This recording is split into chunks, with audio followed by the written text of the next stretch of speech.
Hello friends, आपका math and science का ज्ञान में स्वागत है। आप अगर मेरे चैनल पर पहली बार आए हैं तो मेरे चैनल को लाइक और सब्सक्राइब करना ना भूलें, और अगर वीडियो अच्छा लगे तो अपने फ्रेंड सर्कल में ज़रूर शेयर करें। जैसा कि मैंने आपको पिछले दो क्लासेस में मोशन से रिलेटेड अलग अलग टॉपिक्स पर बात की है, मैं उसका लिंक आपको डिस्क्रिप्शन में दे दूंगा, आप वहां से जाकर के चेकआउट कर सकते हो। ठीक है, आज मैं मोशन के तीसरे और मोस्ट इम्पॉर्टेंट पॉइंट के बारे में डिस्कस करूंगा। उसके बाद जो डिस्प्लेसमेंट हमारा छूट गया था उस डिस्प्लेसमेंट के बारे में बात करूंगा। साथ ही साथ हम ग्राफिकल रिप्रेजेंटेशन ऑफ मोशन के बारे में बात करेंगे। इस ग्राफिकल रिप्रेजेंटेशन ऑफ मोशन के जो दो हमारे ग्राफ बनते हैं, डिस्टेंस टाइम ग्राफ और वेलोसिटी टाइम ग्राफ, ये आपको सिलेबस में पढ़ना भी है और पहले पढ़ाया भी जाता था। अब इसका कोई गारंटी नहीं है कि कभी पूछता है कभी नहीं पूछता है, फिर भी मैं इसके बारे में आपको जानकारी ज़रूर दूंगा। तो चलिए हम लोग अब स्टार्ट करते हैं। Rate of change of velocity, जो हमारा सबसे पहला टॉपिक है, rate of change of velocity, जिसको हम लोग दूसरे भाषा में क्या कहते हैं, एक्सेलरेशन। जिसको दूसरे भाषा में हम लोग क्या कहते हैं, एक्सेलरेशन। ठीक है, rate of change of velocity.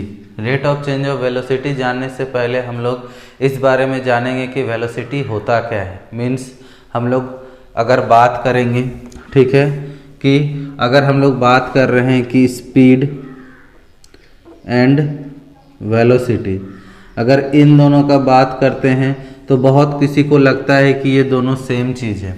ठीक है, अगर हम लोग स्पीड और वेलोसिटी का बात करते हैं तो बहुत किसी को लगता है कि ये हमारा सेम चीज़ है। जैसे अगर किसी से पूछा जाए कि स्पीड क्या होता है और वेलोसिटी क्या है, तो बहुत सारे बच्चे ऐसे हैं या बहुत सारे ऐसे स्टूडेंट हैं जो ये जवाब देते हैं कि सर दोनों तो सेम ही हैं। मीन्स अगर कोई भी टीचर उनसे इस बारे में पूछे कि स्पीड और वेलोसिटी होता क्या है, तो जनरली बच्चे यही कहते हैं कि दोनों सेम है। स्पीड का मतलब भी गति और वेलोसिटी का मतलब भी गति, ना कि स्पीड गति है और ना ही वेलोसिटी गति। एक्चुअली में तो मोशन का मतलब गति होता है, तो स्पीड क्या, तो फिर अगर स्पीड जोर दे करके पूछा जाए, बोला जाए तो क्या बोलेंगे, स्पीड का मतलब होता है क्या, चाल, और गति का मतलब भी चाल। मीन्स वेलोसिटी का मतलब भी चाल। तो मैं आप सभी से क्लियर कर दूं कि स्पीड और वेलोसिटी दोनों से बहुत डिफरेंट है और दोनों का हिंदी में भी मतलब अलग अलग होता है। जैसा कि मैंने आपको पहले ही बताया कि स्पीड का मतलब क्या होता है, चाल, और वेलोसिटी को हिंदी में कहते हैं वेग। ठीक है, सबसे मेजर डिफरेंस तो इसके नाम पे है। ठीक है, क्या, ये होता है चाल और ये होता है वेग। और आपको पता है कि स्पीड का जो फॉर्मूला होता है वो क्या होता है, डिस्टेंस बाय टाइम। ठीक है, ये हमारा क्या होता है, speed is equal to distance by time. ठीक है, speed is equal to distance by time. लेकिन क्या वेलोसिटी डिस्टेंस बाय टाइम होता है क्या, नहीं।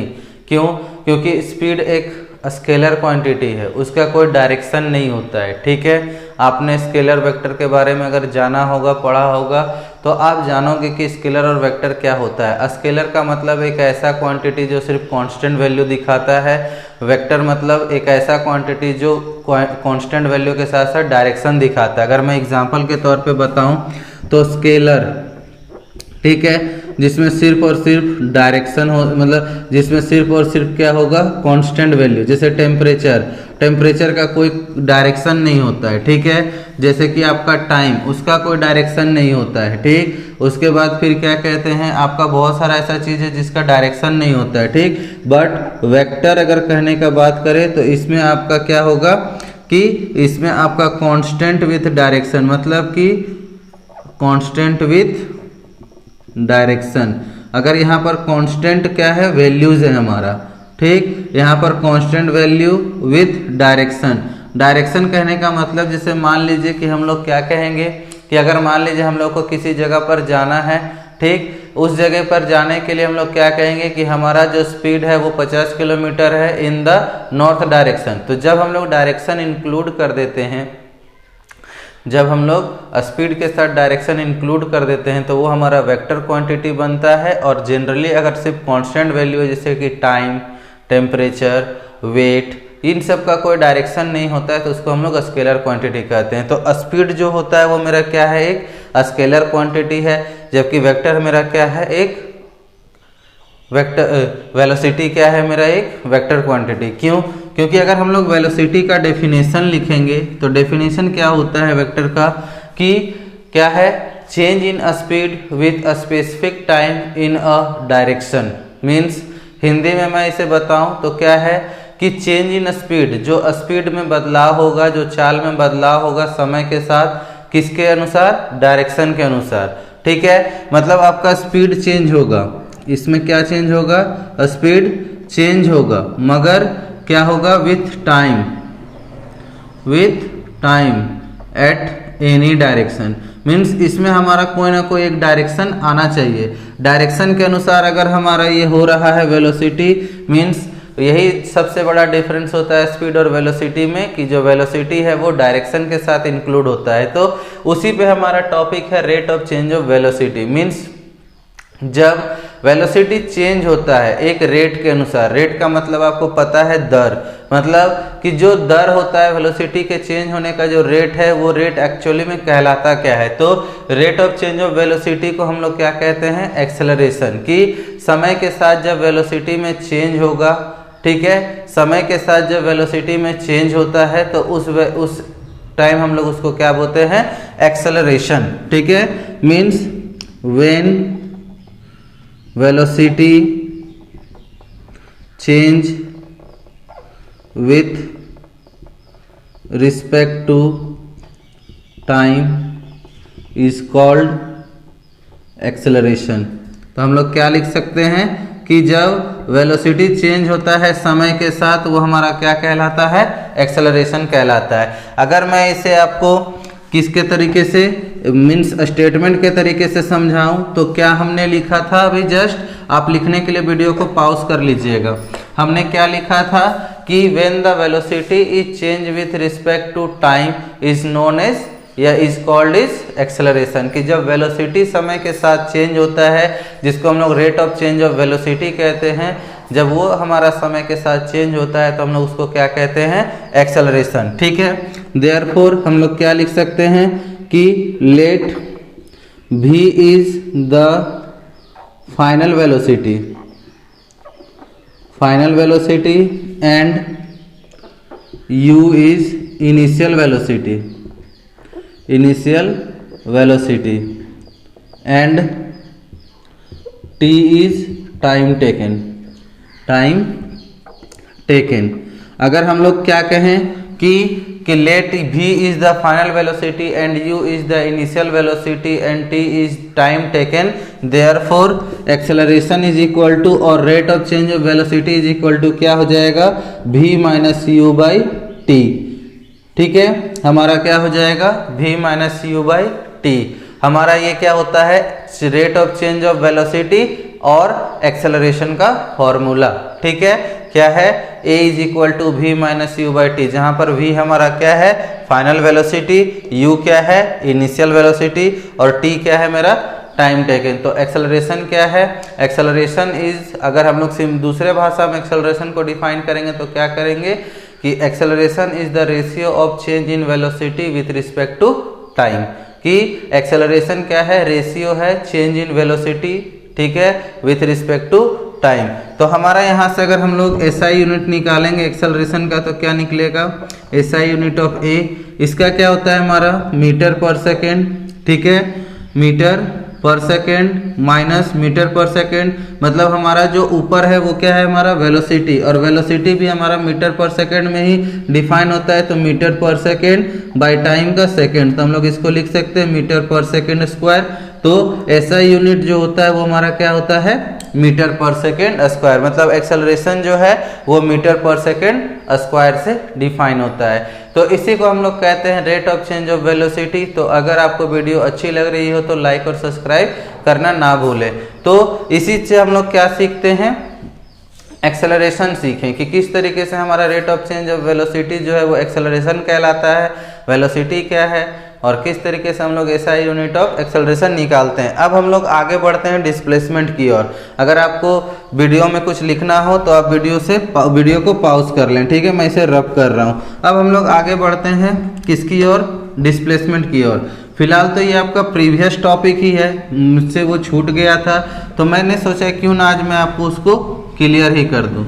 डिस्प्लेसमेंट, अगर हम लोग बात कर रहे हैं किसका, डिस्प्लेसमेंट, इसको हम लोग हिंदी में बोलते हैं विस्थापन, क्योंकि बहुत सारे आपके जैक बोर्ड वाले भी होंगे, तो मैं सोच रहा हूँ कि उससे क्यों ना हिंदी में भी लिखता चलूँ, है ना, तो उनको भी प्रॉब्लम नहीं होगी।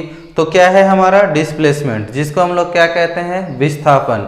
विस्थापन होता क्या है, विस्थापन एक ऐसा कंडीशन है किसी भी स्पीड, वेलोसिटी या किसी भी मूवमेंट, मोशन का, जिसमें हमारा जो कंडीशन है वो 3 होता है। ठीक है, वो 3 कंडीशंस क्या क्या है विस्थापन में, कि change in position is called displacement. अगर हम लोग बात कर रहे हैं डिस्प्लेसमेंट के डेफिनेशन का, तो डेफिनेशन क्या होता है कि चेंज इन क्या चीज, प्लेस, कि change in place is called displacement. तो आप कहोगे कि अगर change in position is called displacement, तो मोशन क्या है, तो इसमें आपका टाइम का कोई अहमियत नहीं होता है। ठीक, आपका डिस्प्लेसमेंट में टाइम का अहमियत नहीं होता। अगर मैं एग्जांपल के तौर पर समझाऊं, तो मान लीजिए कि ये आपका होम, या फिर हम लोग जिसको हाउस कहते हैं, घर, ये आपका घर है और ये आपका स्कूल रहा। ठीक है, तो आप क्या करते हो कि आप जो यहाँ से यहाँ तक पहुँचे, मान लीजिए, और कोई बच्चे का घर यहाँ पर है, वो डायरेक्ट स्कूल पहुँचा, आपका कुछ ये है, तो इस स्थिति में जो है वो आपका डिस्प्लेसमेंट शो नहीं कर रहा है। क्यों? क्योंकि इस वक्त आप क्या कर रहे हो, आप डिस्टेंस कवर कर रहे हो, लेकिन जब आप स्कूल से वापस घर पहुंच जाते हो तो उस कंडीशन में ये डिस्प्लेसमेंट क्या होगा, 0 होगा। तो क्या है डिस्प्लेसमेंट, 3 नहीं 2 तरीके से डिफाइन होता है। एक होता है 0 डिस्प्लेसमेंट और एक होता है नॉन जीरो डिस्प्लेसमेंट।